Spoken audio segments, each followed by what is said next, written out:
බන්ධනාගාරයට ඉන්නේ දැන් ආහාර නඩුවකට බන්ධනාගාරයේ නිලන් නෙමෙයි වෙන පිට ඇඳුම් වලින් ආපු මාත්‍රි ගොඩක් බොරු යකඩ බොරු අරගෙන අරගෙන සෙල් අපේ කාමරේටම ඇවිල්ලා අපිට ගැහුවා.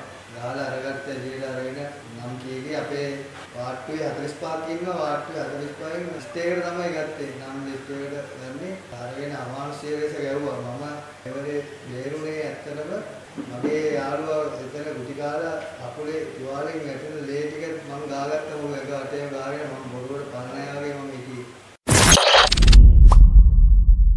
News 1 ඊයේ දින දක්වාම මම මැගසින් වන්දනා ගන්න ඇලෙදී ආයෙන්දා සිදුවීම ගැන කියද්දි මාත් එක්ක මගේ කාමරේ එකටම හිටපු අස්මාන් සහෝදරයාට ඇතුළු මගේ සම්පත් අපේ හිටපු සියලු සහෝදරයන්ට අසාධාරණ ගැන කියන්න මම ඇත්තටම නිදාගෙන හිටියේ එකපාරට රෝසාවක් එනවා.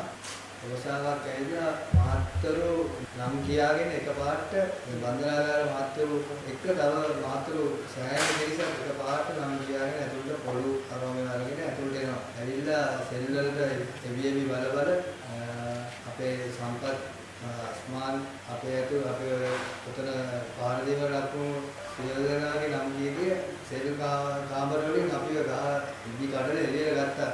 මාවයි තවල මගේ නිවිගේ සහෝදර අස්මාන්වයි අස්මාන් එක සෙල් එකේ හිටියේ. අස්මාන්ව මරණවාමයි කියලා තිබ්බ කඩලා බන්ධනාගාරේ චීද්දේ මාත්‍යතුරු තවත් බන්ධනාගාරේ නිලන් නෙමෙයි වෙන පිට ඇඳුම් වලින් ආපු මාත්‍රි ගොඩක් බොරු යකඩ බොරු අරගෙන අරගෙන සෙල් අපේ කාමරේටම ඇවිල්ලා අපිට ගැහුවා. ගහලා අරගත්ත එළියට අරගෙන නම් කීකේ අපේ වාට්ටුවේ 45ක් ඉන්නවා. වාට්ටුවේ 45න් ලිස්ට් එකට තමයි ගත්තේ. නම් ලිස්ට් එකට ගන්නේ අරගෙන අමානුෂ්‍ය ලෙස ගැහුවා. මම ලෙවලේ බේරුනේ ඇත්තටම මගේ යාළුවා එතන ගුටි කාලා අකුලේ තුවාලෙන් වැටෙන ලේ ටික මම ගාගත්ත මොකද එක අටේම ගාගෙන මම බොරුවට පන්නෑ වගේ මම හිටියේ. එතන ලෙවලේ මම දකිනා මේ දර්ශන ඇස්ලෙන් මගේ අස්මානයේ අමානුෂික ලෙස වෙන ගාන මාත්‍රු 25ක් විතර යකඩ පොළු අරගෙන වට කරගෙන බන්ධනාගාරයේ සිද්ධිය මාත්‍රු මාත්‍රු බන්ධනාගාර මාත්‍රු ගොඩක් ඉන්නවා. ඉන්න අතර රුධිර මාත්‍යා රණසිංහ මාත්‍යා ඇතුළු විසුරු මාත්‍යා තමයි නම් කියාගෙන මරනවා කියාගෙන ඇතුළට විසුරු මාත්‍යා කියලා ඉන්න වන්දනාගාර මාත්‍යා ජීවිතේ මාත්‍යාත් එහෙමයි. අනිත් මාත්‍වරු නම් දන්නේ නැහැ. මාත්‍වරු විදිය සෑහෙන පිරිසක් හිටියා අර බෝල වරන් ගාගෙන. ඉතින් ඔතන අපිට මේ වාට්ටු ඉස්සරහා පන්න නැති වෙනකන් ගෙවුවා. ගාලේ ඉවිල්ලා එක එක්කෙනා වොම ඉස්සරහා මහා අපේ වාට්ටු ගාගෙන ඉඳලා මහා ගේට්ටු ළඟට ඇදගෙන යනවා. බිම දිගේ ඇදගෙන යනවා. මම ලේ ගාගෙන මම බොරුවට අර අමාරුයි මගෙත් අත ගන්නවා ටිකක් මගෙත් අත ගන්න ආයෙත් අතපය වෙලා තියෙන්නේ. මම ඉතින් දැක්කා අපේ කට්ටියට ගැහුවේ මරන්නව තමයි. ඒ කියන්නේ වාට්ටුවේ සමහරුම මාත්‍රු අරගෙන ඇතුළට ආයි දැම්මා. ඒවලේ කියන්නේ නම් ඒ කියන්නේ අපේ නම් කියගෙන ආපු ලිස්ට් එක ඒගොල්ලන් භාගයට මරලා අස්මාන් ආයියා අරනවා කියලා ඒ අවශ්‍යතාව ලැබුවා එතන. මාත්‍රු අනිත් කට්ටිය මැරෙන්න තමයි ගැහුවේ. දේරුණා පුනරට දේරුණා වගේ. ගේට්ටුවල අරන් ගිහිල්ලා ගේට්ටුව ළඟදී අපි නිකන් ඉවරේ එතනදී ගන්න මාත්‍රු SP මාත්‍යා එතන ඉන්නවා. අපි උස්සලා ගන්න එතන ගේට්ටුවල ඉවරේ අපි ඇදගෙන උස්සලා ගන්නවා. උස්සලා අරගෙන ආපහු දාන සෙල් එකට එතනක් ගන්නවා අපිට. පොළු වලින් කකුල වල ගහලා ඉතින් සීය නැහැ එතන අපේ අනිත් අයට සීය නැහැ. මටත් එතනදී වෙනවා. ඒ අතුරු ඊටම මාත්‍රු විදිය දාගට ආසන්න වුණා. 90 ආසන්න වුණාසේ මම නම් දැක්කා. මගේ මම ඊට මාසයක් කරලා මම දැක්කා. අස්මාන් අයියට සෑහෙනම ගැව්වා. ඒ කියන්නේ මරන්නව තමයි මරනවා කීදීම අයියවේ.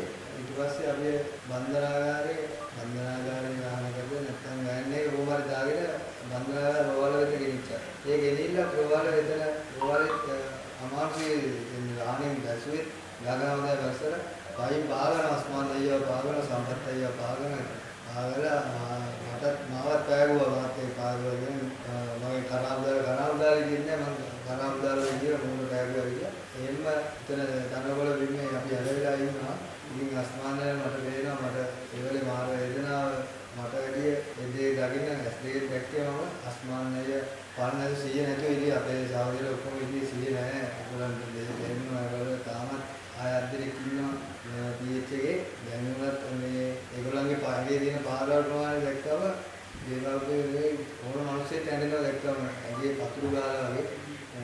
ඊට පස්සේ කොහොම හරි ගන්නා රෝවලේ ටික වෙලා ඒ දාන්න දැන් ගත්තා. ඉතින් අර අමාරු වෙලාවට වගේ සම්පත් අයියා අස්මාන අයියලා නෙමෙයි බේත් දැම්මේ මේ. මට මගේ තුවාලේ දෙක තුනයි තිබ්බේ.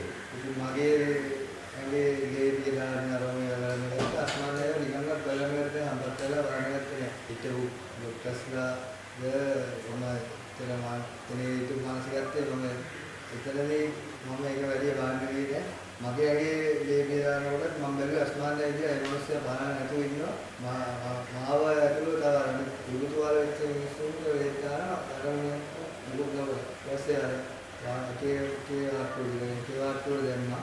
යාලා බාන්දර මට තමාරේ මාත් කෙලිලි ගගා ඉන්නවා. මට දැනෙනවා මුලින් යකඩ පොල් පාවල තුනක් තියෙන කපුල් දෙකට ඒක ගාන කැක්කුම ඒ වෙලේ මට මම ඒ කැක්කුම වේදනාවේ හිටියේ අස්මාන් අයියා ඉතින් කෙලිලි ගගා සම්පත් අයියා කෙලිලි ගානවා මගේ යාළුවෝ ඔක්කොම කෙලිලි ගාන වාට්ටුවේ ඉතලේට නිකන් මට නම් ඒක හිතා ගන්න බෑ එච්චරේ මොකද්ද ඒ උනේ කියලා මොකද නිකන් හරියට නිකන් ඉතිරාස්නේ යා ප්‍රාණයක් කරනවා වගේ එකපාරට වැදෙන්නේ මේ එකපාරට කඩාගෙන ඉඳගෙන ඇවිල්ලා එහෙම ගහලා අරන් ගිහිල්ලා එතන අස්මාන් අයියා